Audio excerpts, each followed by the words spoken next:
Bismillahirrahmanirrahim. Assalamualaikum warahmatullahi wabarakatuh. Alhamdulillahirrabbilalamin. Wabihi nasta'in wa ala umuri dunya waladin. Wassalatu wassalamu ala asrofil anbiya'i wal mursalin wa ala alihi washabihi ajma'in. Amma ba'du. Agar Ramadan tak sekedar rebahan. Mudah-mudahan Ramadan kali ini bisa dijalani sebaik-baiknya. Oke, kita langsung masuk saja ke materi inti. Gimana caranya agar Ramadan kita tak sekedar rebahan. Jadi, pertama-tama topik yang akan kita bahas hari ini adalah berkaitan dengan perintah berpuasa, kemudian ada kisah-kisah apa aja nanti di bulan Ramadan, kemudian keutamaan bulan Ramadan itu apa, bagaimana cara menjadikan Ramadan itu produktif, dan kesimpulan dari bahasan ini tentu saja. Yang pertama, pasti kita mengetahui semua mengetahui sama-sama bahwa puasa di bulan Ramadan itu adalah hukumnya wajib. Salah satunya ada di Quran surah Al-Baqarah ayat 183. Wahai orang-orang yang beriman, telah diwajibkan atas kalian berpuasa, dan sebagaimana puasa itu juga telah diwajibkan kepada orang-orang sebelum kalian. Jadi sebelum kita hidup juga orang-orang zaman dulu tuh udah berpuasa. Bahkan orang-orang jahiliyah juga yang nggak beriman sebenarnya puasa. Tapi puasa mereka nggak diniatkan sama Allah. Jadi puasa mereka tuh ya cuma puasa untuk menjaga kesehatan, menjaga tubuh mereka, dan sebagainya gitu ya. Itu orang-orang jahiliyah zaman dulu. Tapi ketika Islam turun, ketika Nabi Muhammad sudah membawa risalah Islam, akhirnya ya perintah berpuasa ini diwajibkan bagi setiap insan di muka bumi ini yang beriman. Bahkan di agama lain kalau nggak salah tuh ada juga yang namanya puasa ya. Tapi puasanya mungkin nggak sedetail kita gitu ya, atau aturannya bebas gitu ya, nggak diwajibkan kepada setiap umat yang meyakininya seperti itu. Jadi mungkin setuju ya bahwa puasa itu wajib untuk kita semua. Tapi ada beberapa orang boleh tidak berpuasa di bulan ini.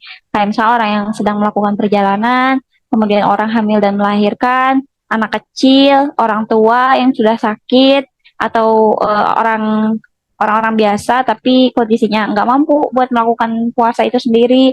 Kemudian haid, nifas, gitu ya. Terus orang yang menyusui juga ada mudorotnya ya untuk tidak melakukan puasa kayak gitu. Jadi ada memang diwajibkan oleh Allah bagi setiap manusia di muka bumi, tapi ternyata ada beberapa golongan orang yang boleh tidak berpuasa seperti itu. Tapi kalau misalkan kita masih orang normal, masih sehat, masih sanggup menjalankan peribadahan puasa, jadi puasa itu wajib bagi kita semua seperti itu.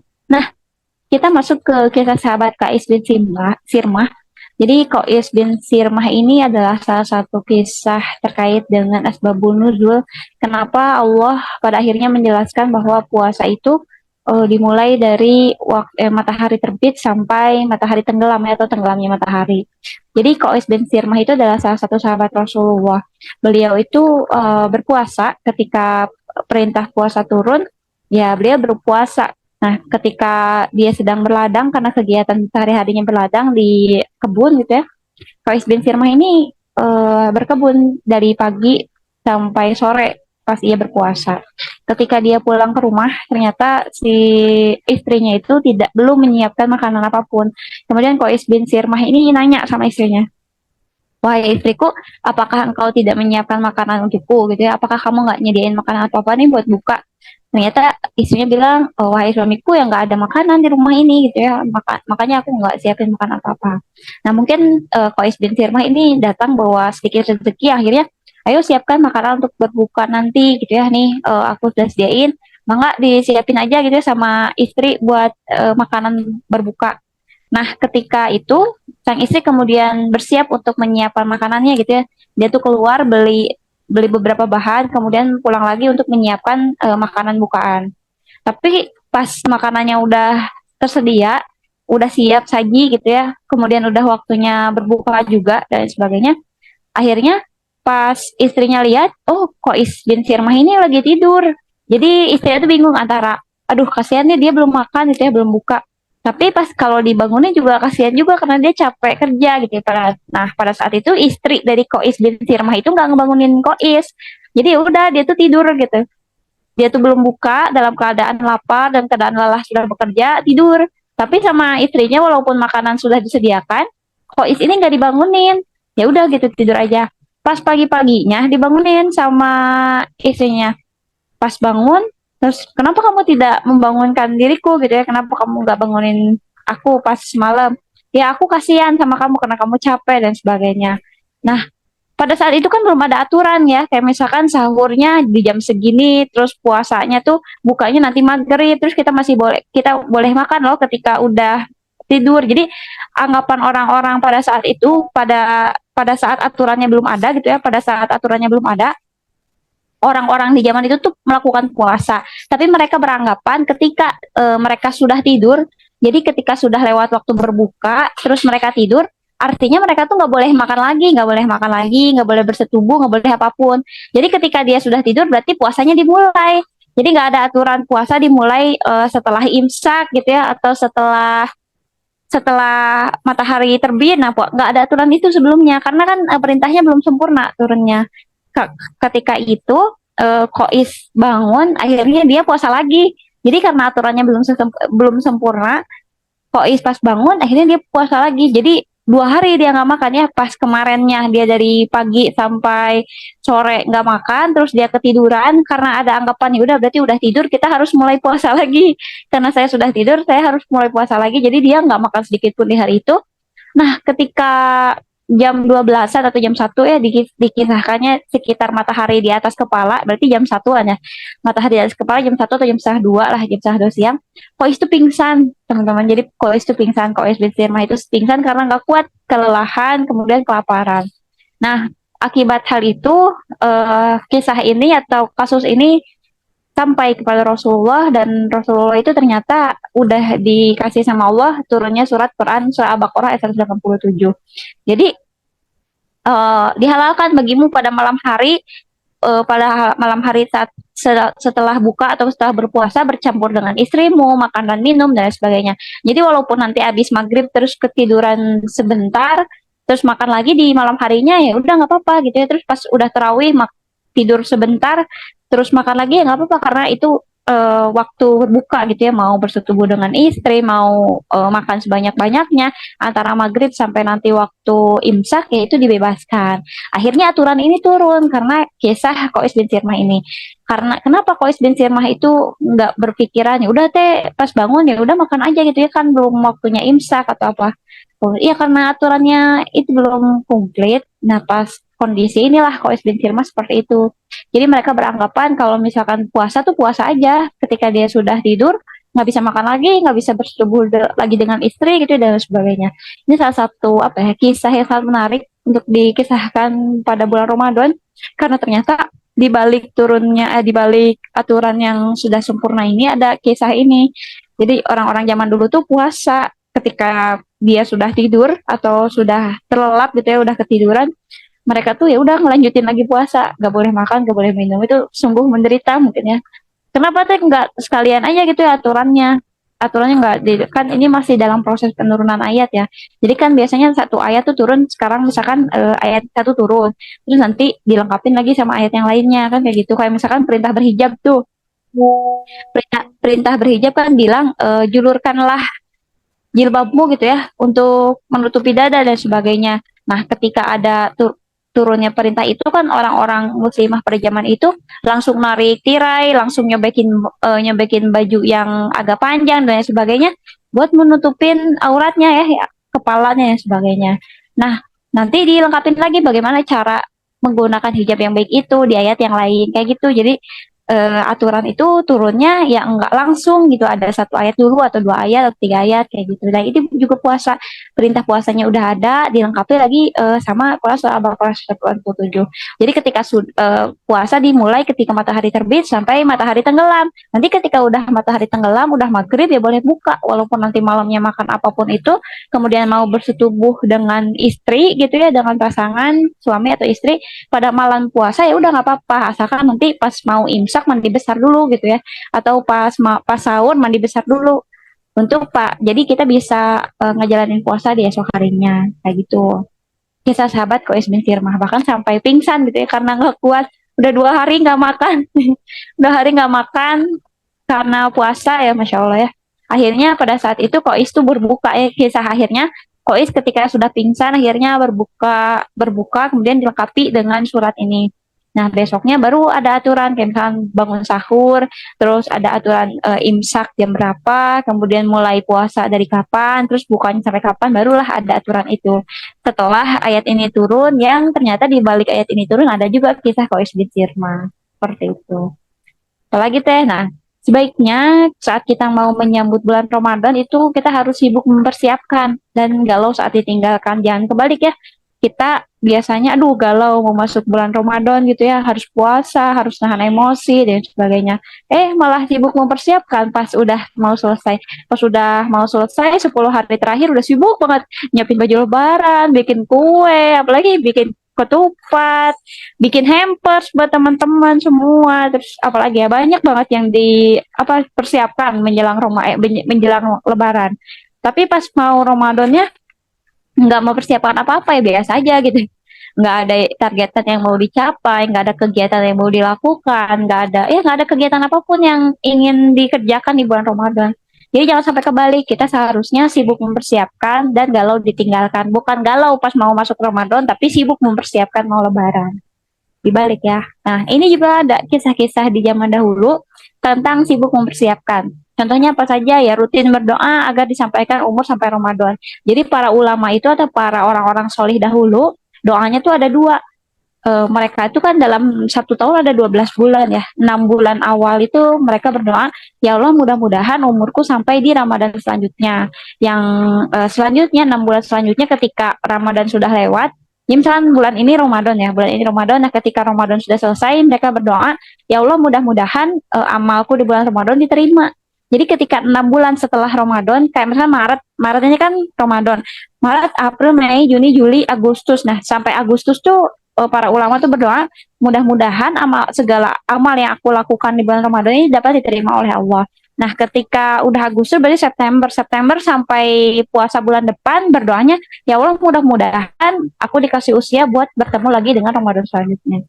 Kayak gitu, bahkan para ulama tuh dibagi dua ya, kefokusannya atas doa Ramadan, minta agar umurnya disampaikan di Ramadan selanjutnya dan minta agar segala sesuatu atau segala hal peribadahan yang dilakukan di bulan Ramadan diterima oleh Allah. Kita gitu nggak? Udah Lebaran mah udah aja gitu, makan semaunya dan sebagainya. Nah itu harus dievaluasi juga nih mumpung belum masuk ke Ramadan. Yang kedua, melatih diri berpuasa saat bulan sebelumnya. Jadi kalau bisa sih dari bulan-bulan sebelumnya tuh udah dilatih untuk berpuasa kayak Senin Kamis dirutinin atau puasa-puasa sunnah lainnya mulai dilakukan 3 bulan sebelumnya kah atau bahkan ketika udah Lebaran terus mulai puasa sunnah dirutinin sampai Ramadan selanjutnya itu juga bisa. Harusnya sih gitu. Jadi nanti pas Ramadan setiap hari kan puasa setiap hari di bulan Ramadan tuh nggak kaget, terus nggak ada kasus mah lah gitu yang kambuh atau muntah-muntah lah karena perut kosong dan sebagainya. Biasanya dilatih dulu. Terus menambah rutinitas baca Al-Quran. Kayak misalkan banyak kan ya menjelang Ramadan nih, Hamin 2 bulan atau Hamin sebulannya udah siap-siap mau khatam berapa kali, terus dibiasain baca Al-Quran buat bulan Ramadannya biar lancar. Yang selanjutnya adalah melakukan banyak kebaikan. Kayak misalkan ada kebaikan apa yang mau dilakukan, nah terus dirutinkan menjelang Ramadan itu juga bisa dilakukan ya. Yang selanjutnya adalah mulai menghidupkan sholat malam. Nah, ini bisa juga dilakukan dari bulan-bulan Rajab kemarin gitu ya, bisa dilakukan ketika bangun tahajud, dirutinkan. Jadi nanti bangun sahurnya nggak kesiangan, misalnya kayak gitu. Atau bangunnya jam 2 deh, lebih pagi. Jadi biar sholat tahajud dulu nih jam 2 sampai jam 3. Udah jam 3 baru nyiapin sahur misalkan ya sampai jam setengah 4. Nah, baru jam setengah 4 tuh bangunin suami, bangunin anak buat sahur bareng-bareng. Kan sahur itu direkomendasikannya diakhirkan ya. Sahur tuh bukan paling awal, tapi sahur tuh sunnahnya itu diakhirkan. Jadi mepet-mepet mau ke imsak baru makan gitu ya, baru apa. Tapi jangan mepet banget tuh 5 menit mau imsak baru makan, nggak kayak gitu juga. Ya, misalkan setengah jam sebelum imsak baru makan, gitu, baru minum ataupun baru sahur kayak gitu. Tapi kalau misalkan buka itu direkomendasikan didahulukan atau disegerakan. Jadi begitu azan Allahu Akbar misalkan di bulan Ramadan waktu maghrib langsung minum seteguk untuk membatalkan itu sangat direkomendasikan. Jadi kalau misalkan sahur diakhirkan, kalau buka itu didahulukan seperti itu. Juga mengurangi urusan-urusan yang tidak penting. Nah, mulailah udah masuk Ramadan nih, kita cuma dikasih waktu 1 bulan, 30 hari kurang lebihnya. buat ngejalanin amal-amal ibadah di bulan itu. Kenapa harus mulai dikurangi urusan yang nggak perlu? Karena kalau misalnya kita di bulan Ramadan aja masih ngurusin urusan yang nggak perlu, kita kapan dong nabung pahalanya? Karena di bulan Ramadan itu sekecil apapun peribadahan atau sekecil apapun amal kebaikan yang dilakukan itu dilipat gandakan sama Allah. Apalagi amal-amalan yang besar gitu ya. Kayak bacaan Al-Quran aja udah dikali berapa kali lipat. Nah, kalau di bulan Ramadan dikali lagi, jadi pangkat ya. Misalkan baca satu huruf, jadi kalau bulan biasa dikali, kalau misalkan bulan Ramadan dipangkatin, jadi pahalanya itu wah udah banyak banget. Belum lagi kalau misalkan kita ada rezeki, terus ngasih orang buat bukaan takjil gitu ya, ngasih takjil aja buat 50 orang, misalkannya bikin agar, terus dikasihin ke masjid, buat buka takjil orang-orang di sana. Nah, orang-orang yang buka sama makanan kita juga dapat pahalanya. Kita misalkan bikin agar kecil 50 orang satu hari. Jadi berarti dalam satu hari itu kita dapat pahala puasa 51 orang. 50 orang yang kita kasih makan pada saat berbuka walaupun cuma takjil ya. Walaupun cuma takjil 50 orang itu pahalanya dapat ke kita. Ditambah kita yang lagi puasa berarti 51. Ditambah mungkin keluarga ada suami, ada anak dua, misalnya itu tiga. Tiga ditambah 51 jadi 54. 54 orang puasa kita dalam satu hari dapat pahala itu. Bayangin aja itu cuman bagi-bagi takjil gitu ya, bagi-bagi takjil. Belum lagi amal ibadah yang lain. Kalau misalkan kita khatam Quran, belum lagi kalau misalkan kita tadabbur Quran, belum lagi misalkan kita baca tentang materi sirah atau belajar hal lain yang bermanfaat. Wah, itu udah berapa kali lipat nih. Sayang banget kalau misalkan mengurangi kita di bulan Ramadan tapi masih ngerjain hal-hal yang nggak perlu kayak misalkan aduh teh kan tidur aja ibadah. Ada nih yang bilang ya dua ya udah bulan Ramadan mah tidur aja udah jadi ibadah, ya udah tidur aja yang penting itu bagian dari ibadah dan sebagainya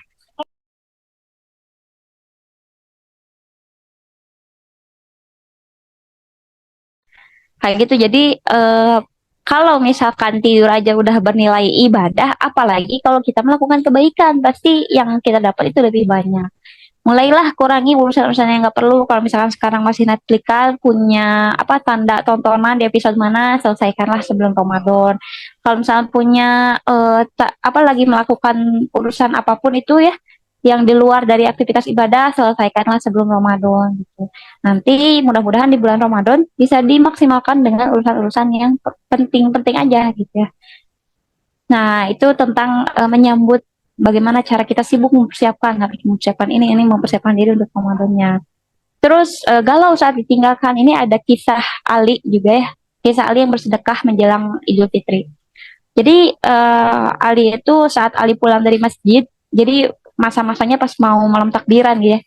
Nanti malam takbiran, nah sorenya ini Ali pulang dari masjid, terus pulang ke rumahnya tapi pulangnya dengan wajah yang lesu dan gelisah. Kemudian hal tersebut dipertanyakan ya oleh Fatimah, putri Rasulullah.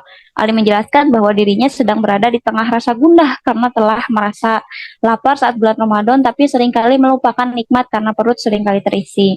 Kemudian Ali dan Fatimah kemudian mengeluarkan 3 karung gandum dan 2 karung kurma, kemudian membagikannya kepada fakir miskin.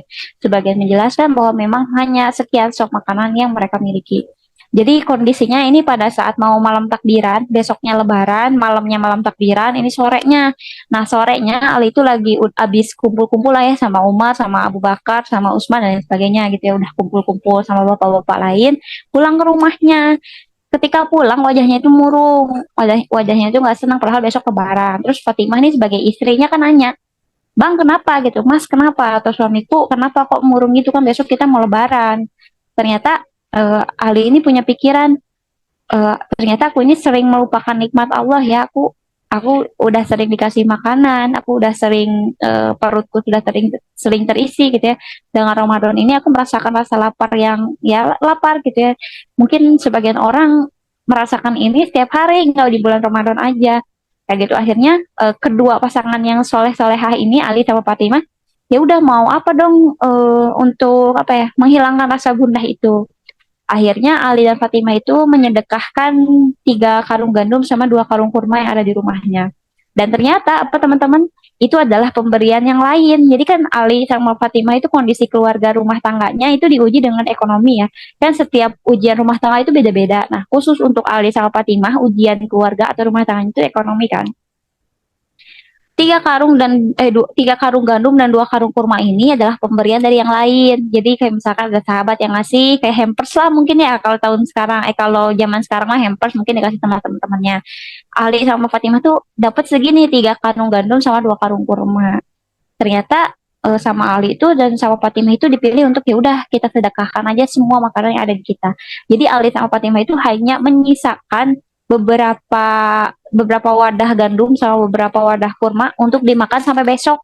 Jadi sekarang kan sore malam malam takbiran, besok mau lebaran. Nah, mereka tuh cuma nyediain makanan ya cuma sampai besok gitu ya, cuman untuk dirinya dan keluarganya cuma sampai besok, cuma sampai lebaran aja biar ada makanan. Sisanya itu disedekahin semua, biar apa, biar hati Ali itu tenang gitu ya, dan galau, aduh gimana kalau misalnya ada orang lain yang ngerasain ini tiap hari, kelaparan tiap hari, sedangkan sementara aku selalu, perutku selalu merasa kenyang dan diberikan nikmat oleh Allah. Sampai kayak gitu loh para sahabat. Beda sama kita sekarang, kalau lebaran itu malah nimbun makanan, ya nggak?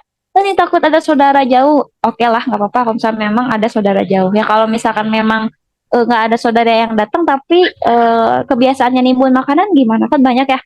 Bahkan ibu-ibu nih yang harus diperhatiin. Kadang masak banyak banget ya opor sampai basi atau diangetin berkali-kali gitu ya, terus aja opor. Atau sama makanan-makanan yang lain karena lebaran semua dimasak, semua di ini sampai diangetin berkali-kali atau sampai basi akhirnya dibuang. Nah, itu yang harus dievaluasi, ternyata lebaran tuh bukan momen untuk apa ya, numpukin makanan banyak gitu ya. Ya wajar sih kita mau nyambut tamu yang datang sih, is okay ya, karena kita juga harus apa menyambut tamu-tamu yang datang ke rumah kita. Tapi harus tahu dulu nih takarannya segimana.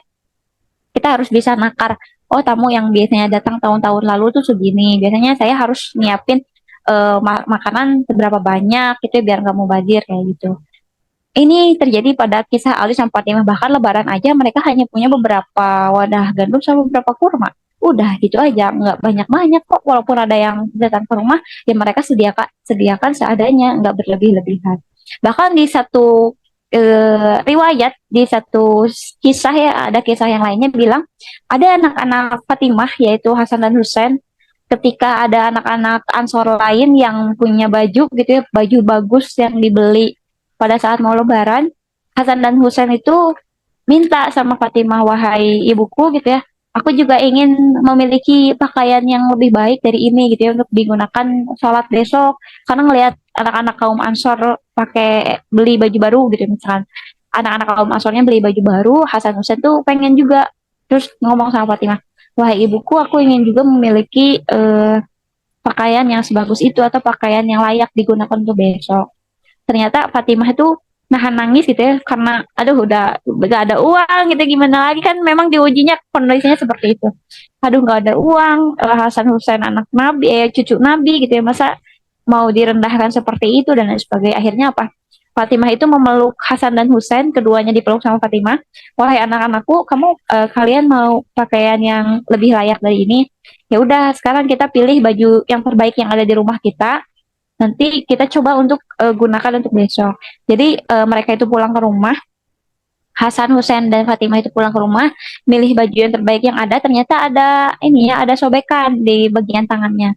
Akhirnya Hasan Husain tuh menanggalkan, jadi udah dicobain nih dipakai baju terbaiknya, ternyata ada sobekan di tangannya. Terus Fatimah tuh bilang, ya udah dibuka dulu ya gitu ya, dibuka dulu ya, ayo kita perbaiki agar eh, pakaian yang terbaik ini bisa layak digunakan untuk esok hari.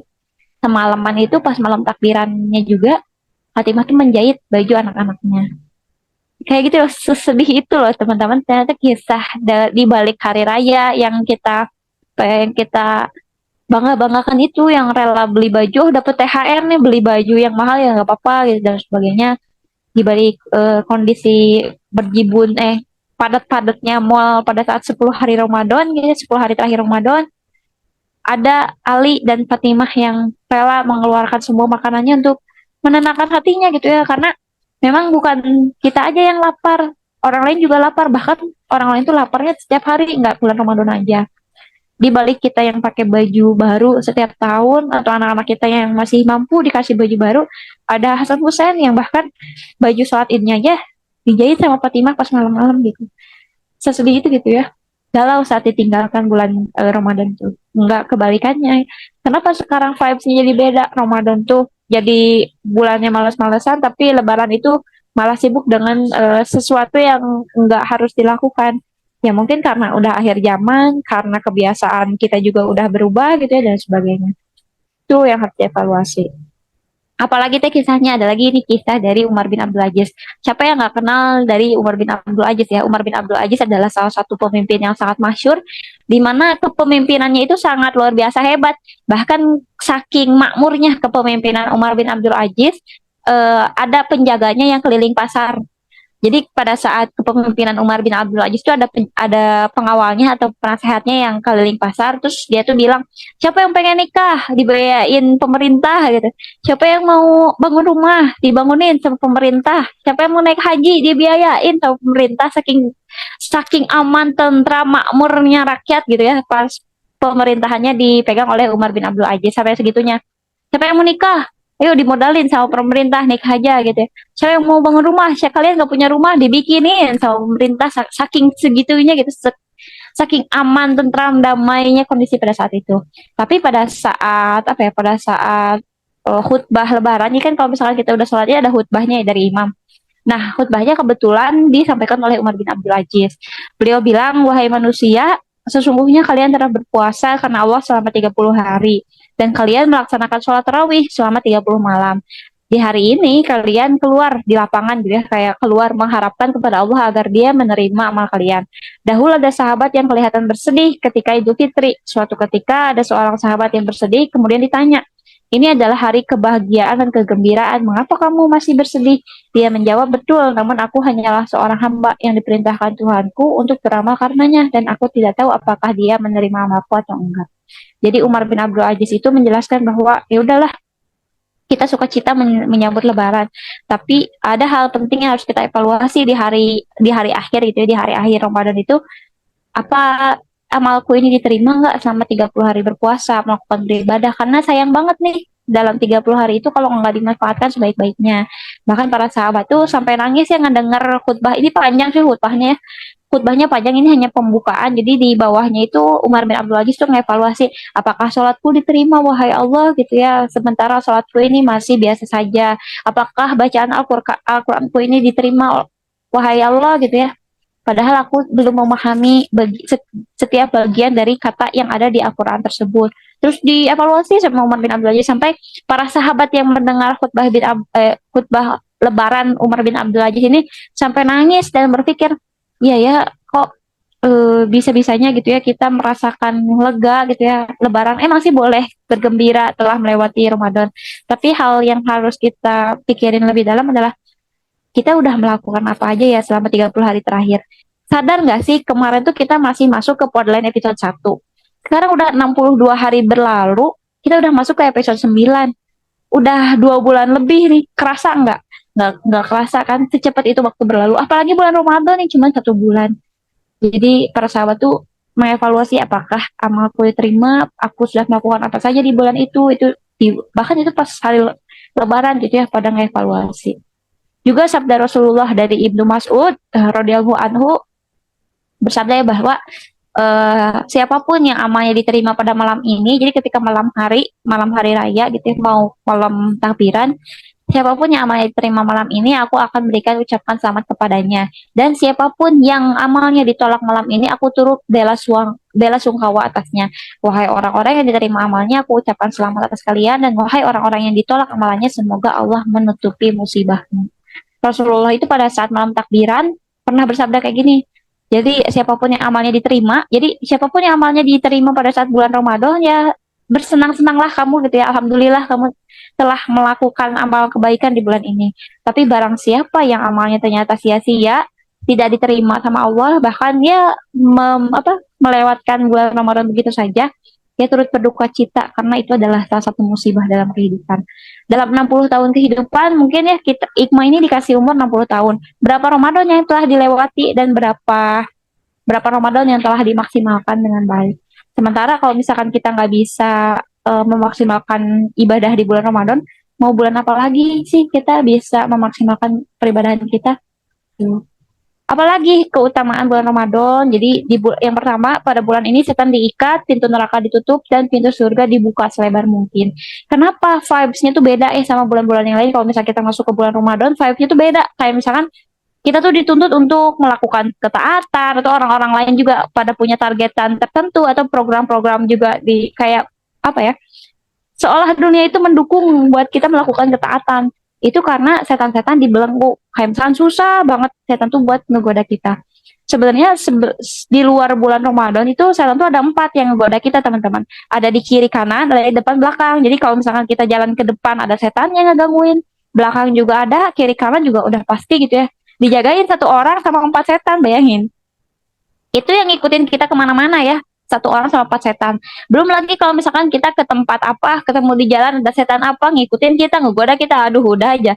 Kalau misalkan kita mau sholat subuh nih, sholat subuh aja, kita lagi tidur terus sudah ada sholat subuh, nanti setan yang di depan bilang, bahkan setan yang di depan tuh duduk di atas perut kita, setan yang di kiri kanan apa, membisikkan sesuatu agar kita tetap tidur gitu ya. Setan yang di belakang seakan-akan meluk kita gitu ya, biar buat kita nggak bebas dari tempat tidur. Belum lagi setan-setan yang lain yang ada di kamar, mungkin ngelihat si Iqman nih udah sholat, udah waktu subuh tapi belum bangun-bangun, ikut ngegodain biar si Iqma ini nggak bangun subuh kan, atau subuhnya telat dan sebagainya. Apa ya, sesulit itu kita melakukan ketaatan di bulan-bulan lain gitu ya. Godaannya sangat banyak, tapi alhamdulillahnya disampaikan di bulan Ramadan. Ramadan ini kayak setan ini susah untuk melakukan melakukan godaan kepada kita. Karena apa ya, karena pintu surga dibuka selebar-lebarnya. Ketika pintu surga dibuka selebar-lebarnya, itu rahmat Allah turun sama manusia.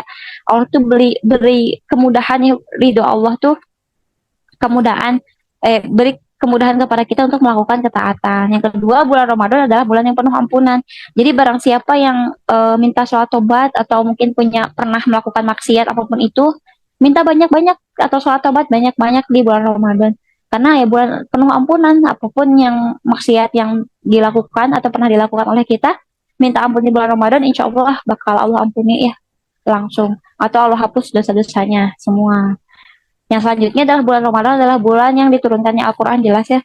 Tidak semata-mata Allah memilih waktu atau bulan. Kalau misalkan bulan itu nggak istimewa buat nurunin Al-Quran. Al-Quran itu adalah salah satu petunjuk kehidupan yang paling penting bagi umat manusia. Kenapa sih, pernah mikir gini nggak? Kenapa sih Al-Quran itu harus diturunkan di bulan Ramadan, nggak bulan yang lain aja ya? Itu karena bulan Ramadan itu adalah bulan yang istimewa. Jadi Allah turunkan Al-Quran pada bulan ini. Di bulan Ramadan juga ada bulan adalah bulan penuh keberkahannya, dan setiap amalan dilakukan juga dilipat gandakan. Yang selanjutnya, bulan Ramadan adalah bulan yang mustajab untuk berdoa. Kalau misalkan kita punya list nih waktu mustajab berdoa, di antara azan dan iqomah itu waktu mustajab. Saat turun hujan itu waktu mustajab. Terus kemudian salah waktu-waktu yang lain waktu mustajab. Nah, kalau misalkan di bulan Ramadan ini dari pagi sampai akhir itu adalah waktu yang mustajab untuk berdoa. Jadi kalau misalkan mau bangun tidur berdoa lagi puasa, mustajab juga. Mau nanti siang lagi kerja berdoa tentang apa, mustajab juga. Jadi setiap 24 jam dari mulai bangun tidur sampai tidur lagi di bulan Ramadan itu adalah waktu-waktu yang mustajab untuk kita berdoa. Jadi banyak-banyakin doa sama Allah di bulan Ramadan. Mau apa, punya targetan apa, coba deh bawa. Kalau udah sholat, doa. Lagi kerja di bulan Ramadan, lagi puasa, doa lagi. Terus banyakin doa. Jangan Allah untuk berdoa ya, karena setiap doa pasti akan Allah kabulkan. Terus yang nomor selanjutnya adalah di bulan Ramadan terdapat malam Lailatul Qadar. Ini sama ya, malam Lailatul Qadar itu adalah malam di mana para malaikat turun ke bumi gitu ya. Terus membagi-bagikan keridoannya gitu ya, membagi kayak apa ya, kayak membagi-bagikan tiket surga lah. Siapa yang memaksimalkan malam Lailatul Qadar ini, ya dia insya Allah dapat tiket surganya, udah dipegang di tangan gitu ya. Tapi nggak ada yang tahu nih Lailatul Qadar nih malam keberapa gitu ya pastinya. Hanya dikasih kisi-kisi 10 hari terakhir Ramadan. Jadi kita cari malam Lailatul Qadar di 10 hari terakhir Ramadan itu. Dan malamnya malam ganjil. Tapi kan malam ganjil kalau misalkan kita Kan biasanya mulai Ramadan kan beda-beda ya. Ada yang mulainya kapal, ada yang mulainya kapan, terus kan ganjilnya juga bisa beda-beda. Nah itu makanya para ulama bilang ya udah daripada kita memburu malam ganjilnya aja lebih baik kita memaksimalkan 10 hari Ramadan dengan kalau misalkan pas mau masuk bulan Ramadan kita udah bersungguh-sungguh nih udah ngerjain apa-apa banyak hal. Nah, khususnya untuk 10 hari Ramadan ini digiatkan lagi karena salah satu di antaranya adalah malam Lailatul Qadar. Jadi seakan-akan mereka tuh ngebagiin tiket surga nih, siapa yang mau tiket surga dikasih, dikasih gitu. Bagi orang-orang yang mau eh, yang bisa memanfaatkannya. Ada kisah lain di bulan Ramadan, ada kita kisah di bulan Ramadan lain adalah adanya peristiwa Perang Badar. Perang Badar itu adalah perang yang sangat luar biasa viral ya kalau misalkan zaman sekarang. Bahkan alumni-alumni atau orang-orang yang ikut di Perang Badar itu disebutnya ahli Badar. Jadi ketika dia sudah mendapatkan detail ahli Badar, dia tuh udah jamin masuk surga lah. Kayak misalnya Iqmah nih, Iqmah ahli Badar, berarti ya udah insya Allah masuk surga kayak gitu. Saking viralnya dan saking epicnya gitu Perang Badar. Yang selanjutnya penaklukan kota Makkah atau peristiwa Fathu Makkah. Peristiwa Fathu Makkah adalah peristiwa berbondong-bondongnya orang kafir Quraisy masuk ke masuk ke Islam tanpa pertumpahan darah. Kita tahu kan kalau misalkan kita belajar sirah nabawiyah dari awal sampai akhir, bagaimana permusuhan dari orang-orang kafir Quraisy kepada Rasulullah gitu ya, mau dibunuh, terus dilemparin kotoran, disiram sama air seni manusia yang udah dikumpulin ya. Jadi orang-orang kafir Quraisy itu sengaja ngumpulin air seni mereka, terus kalau nggak dilemparin ke rumahnya Nabi Muhammad, dibanjurin gitu ya, dilemparin ke tubuhnya Nabi Muhammad sampai segitunya loh kebencian orang kafir Quraisy kepada Rasulullah. Akhirnya itu kak ketika itunya udah parah, kondisinya udah parah, akhirnya Rasulullah disuruh pindah sama Allah ke Madinah kan, itu namanya hijrah. Nah, ketika peristiwa udah berlalu, perang-perang udah dilewati, ada salah satu peristiwa itu menaklukkan kota Mekah. Tanpa pertumpahan darah, bayangin. Kalau misalnya perang kan udah pasti ya ada pertumpahan darah, ada yang dibunuh. Tapi peristiwa Fatu Mekah adalah banyaknya orang kafir Quraisy masuk Islam tanpa pertumpahan darah di sana. Dan itu terjadi di bulan Ramadan. Masya Allah ya, se-epic itu gitu. Kalau misalkan dijelasin satu-satu bagaimana peristiwanya itu luar biasa hebat peristiwa Fatu Makkah itu seperti apa. Yang selanjutnya adalah wafatnya Ibunda Khadijah. Jadi Ibunda Khadijah cinta istri pertama Rasulullah yang sangat luar biasa dalam menemani dakwah Rasulullah. Jadi istri yang jadi sosok yang keren banget ya buat kita tiru akhlaknya gitu, kita tiru bisnisnya kayak gimana, itu banyak sekali hikmah yang ada di kisah Khadijah dan beliau wafat di bulan Ramadan. Selain dari wafatnya Ibunda Khadijah, wafatnya Ibunda Aisyah juga ada di bulan Ramadan. Ada juga wafatnya Ruqayyah putri Rasulullah juga ada di bulan Ramadan seperti itu. Nah, bagaimana deh? Kan dari tadi kita ngejelasin why ya, kenapa materi ini perlu, kenapa Ramadan itu penuh berkah, kejadian apa saja yang ada di sana. Akhirnya kita masuk kepada tips Ramadan anti rebahan. Bagaimana caranya agar Ramadan kita sekarang itu penuh dengan berkah. Yang pertama adalah menyusun to-do list. Jadi milikilah sekarang to-do list di bulan Ramadan. Mau melakukan apa saja di bulan Ramadan, targetnya apa aja di bulan Ramadan, nah enggak boleh dibuat dari sekarang. Yang kedua, sahur dan berbuka teratur. Maksudnya teratur itu kayak mulai ibu-ibu nih, ibu-ibu yang nggak mau keganggu ibadahnya, mulai bikin food prep atau meal plan ya. Kayak misalkan menu sahur apa, menu berbuka apa, mulai dibikin dari sekarang, mulai food prep dari sekarang. Kalau misalkan yang gadis-gadis, mungkin ada jadwal ya, biasanya ada jadwal bukber, nah mulai diatur. Jangan kebanyakan bukber, misalkannya bukber dengan orang-orang tertentu aja, mulai dijadwalin ya sahur dan berbukanya teratur. Yang selanjutnya jangan tidur setelah sahur. Nah, PR banget nih bagi emak-emak atau bagi para ibu-ibu, bahkan para gadis-gadis dan pokoknya para seluruh umat muslim ya. Biasanya habis sahur itu udah makan tuh ngantuk, terus udah sholat subuh tuh tidur lagi. Nah, itu sangat tidak direkomendasikan oleh Rasulullah. Jadi sebisa mungkin jangan tidur setelah sahur. Kalau udah sahur, mungkin bisa dialihkan dengan kegiatan lain, ngejurnal kah, atau beres-beres rumah kah gitu ya, atau ngedengerin kajian kah. Pokoknya alihkan agar rasa ngantuk itu nggak datang lagi sama kita.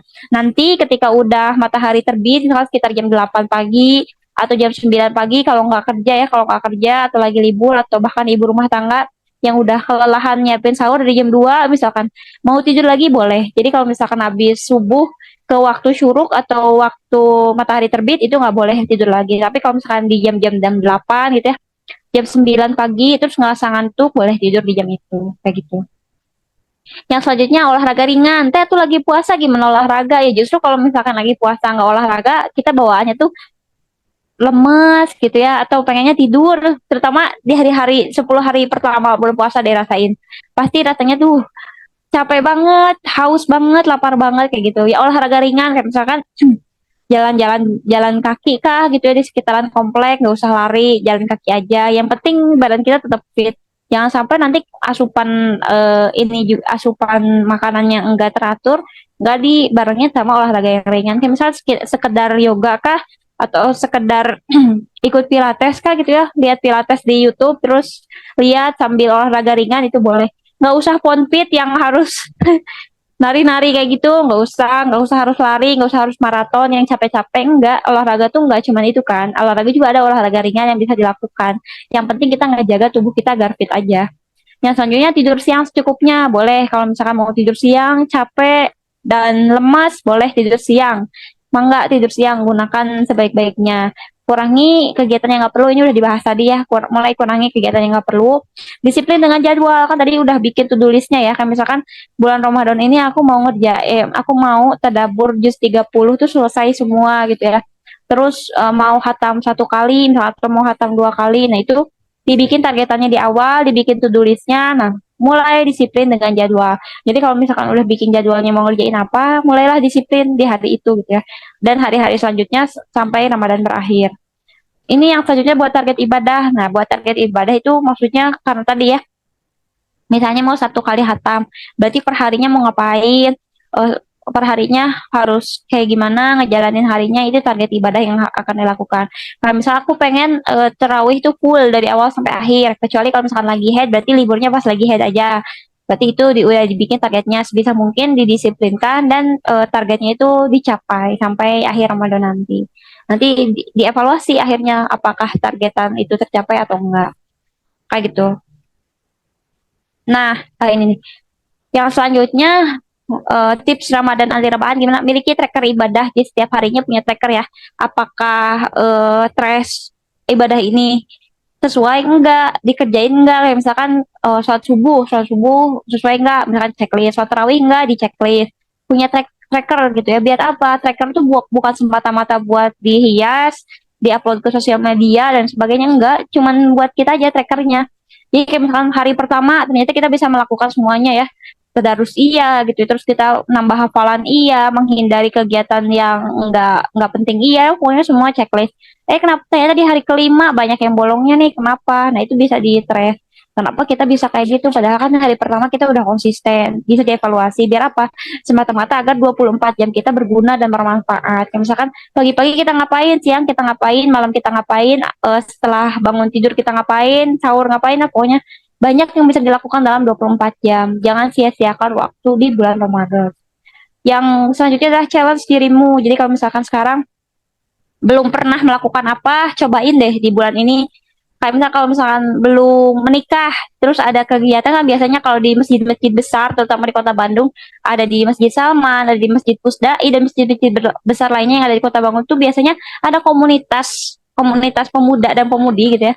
Jadi kegiatannya bikin kajian atau ngebagi-bagiin takjil gitu ya di masjid. Nah, itu bisa juga dicobain kalau misalkan belum pernah mencoba hal itu. Atau misalkan, oh aku mau mulai ngehafalin Al-Quran nih, nambahin hafalan misalnya di bulan Ramadan sambil ngafalin sambil bulan Ramadan. Kayak misalkan sebelumnya belum pernah ngafalin, ternyata pengen nih punya men-challenge diri buat nambah hafalan. Boleh juga di bulan ini, terserah ya, challenge-nya mau apa terserah.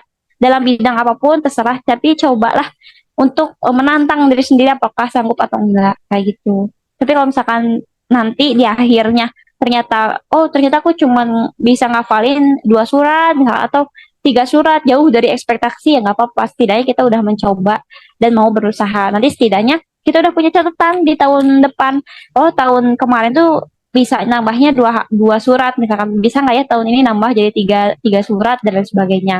Itu bisa buat tracker ibadah kita di tahun depan.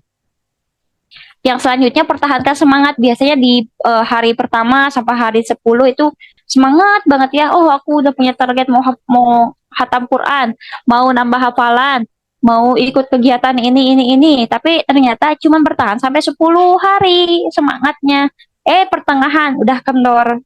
Hari akhir udah nggak mau ke masjid buat tarawih karena males. Kan makin hari kan kalau puasa hari pertama, puasa hari pertama banyak banget yang ikut tarawih ya sampai penuh, sampai keluar, sampai di luar ya sholatnya. Makin hari makin kesini mall yang penuh ya karena berburu baju lebaran ya kayak gitulah. Pertahankan semangat. Caranya gimana? Satu, cari komunitasnya. Kedua, cari temennya. Yang ketiga, punya target dan disiplin sama target. Terus tahu big why, kenapa kita harus mencapai hal itu. Ya kan ketika kita udah punya target, kita udah punya sesuatu yang ingin dicapai, dan kita punya big why-nya, kenapa kita harus melakukan itu, kita pasti akan disiplin dan mempertahankan semangat kita sampai akhir. Yang selanjutnya ketika udah semuanya berjalan gitu ya, Ramadannya udah selesai, barulah kita evaluasi kira-kiranya Ramadan kali ini bermanfaat nggak ya, atau malah kebanyakan bahan gitu ya, karena banyak kan biasanya TV itu menyajikan series-series seru gitu ya buat ditonton, buat menghabiskan waktu Ramadan dan sebagainya. Dievaluasi apakah Ramadan ini berlalu dengan baik atau enggak, atau banyak kurangnya, atau udah ada pencapaian apa, atau ada kesalahan apa yang dilakukan, itu bisa dilakukan. Ini. Challenge diri, apa saja challenge dirinya? Nah, bisa dilakukan ini salah satu contoh ya. Salah satu contoh yang bisa dilakukan untuk men-challenge diri. Kayak misalkan dari hari pertama Ramadan mau ngapain nih? Oh, mau ini deh, mau tanya kabar guru atau sahabat lama. Jadi kita punya temen tapi yang udah nggak kontekan lama, terus kita tanya kabarnya di hari pertama, misalnya challenge diri mau itu. Mau nanya kabar sahabat lama gitu ya, atau guru lama. Terus tanyain kabarnya, gimana kabarnya. Kalau udah dikerjain di checklist misalkan ya. Yang kedua, misalkan di hari kedua pengen ini tantangannya. Takjil jangan sama gula atau minyak berlebih. Nggak sama minuman manis, sama nggak sama gorengan, bisa nggak ya? Kayak di challenge dirinya biar bukanya agak sehat, misalkan sama buah dingin gitu ya. Atau makan sama air biasa tapi dingin, ya nggak ada rasanya. Bisa nggak sih kita makanan buka tuh yang sehat-sehat aja, nggak sama udah mah perut kosong selama seharian dikasih gorengan sama minuman manis gitu ya, bisa nggak ya itu di challenge dirinya. Kalau misalkan bisa ternyata di checklist kayak gitu. Jadi banyak nih challenge-challenge-nya, ini salah satu diantaranya. Kalau misalnya mau cari yang lainnya tuh banyak ya, ada di Pinterest, ada di buku-buku planner Ramadan, ada juga di Google, misalnya ada di Instagram yang biasa suka bikin-bikinan kayak gini, itu bisa. Atau misalkan menjaga wudhu dari subuh sampai maghrib, bisa nggak ya? Kayak misalkan habis sholat subuh wudhu, terus ternyata batal di tengah jalan, wudhu lagi. Kalau kita udah nggak rasa batal, wudhu lagi gitu, terus dijaga sampai nanti ketika batal wudhu lagi, terusan ketika batal wudhu, bisa nggak ya gitu, kayak gitu. Jadi itu men-challenge diri. Banyak sih sebenarnya, nggak cuman ini, bisa dicari. Jadi setiap hari itu kita punya targetan loh. Kayak misalkan hari ini, oke, aku mau memberikan pelukan kepada keluarga, misalnya saya peluk anak saya peluk suami saya, oh berarti saya udah berhasil.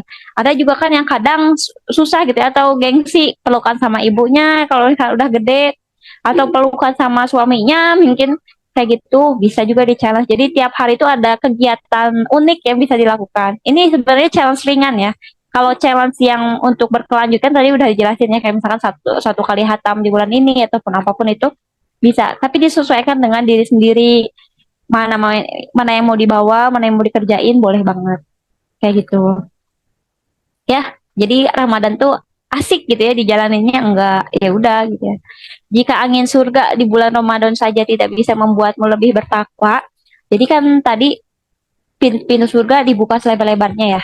Dan jika angin surga di bulan Ramadan tidak bisa membuatmu lebih bertakwa serta meningkatkan keibadahan, lantas di momen apa lagi kiranya ibadahmu bisa meningkat?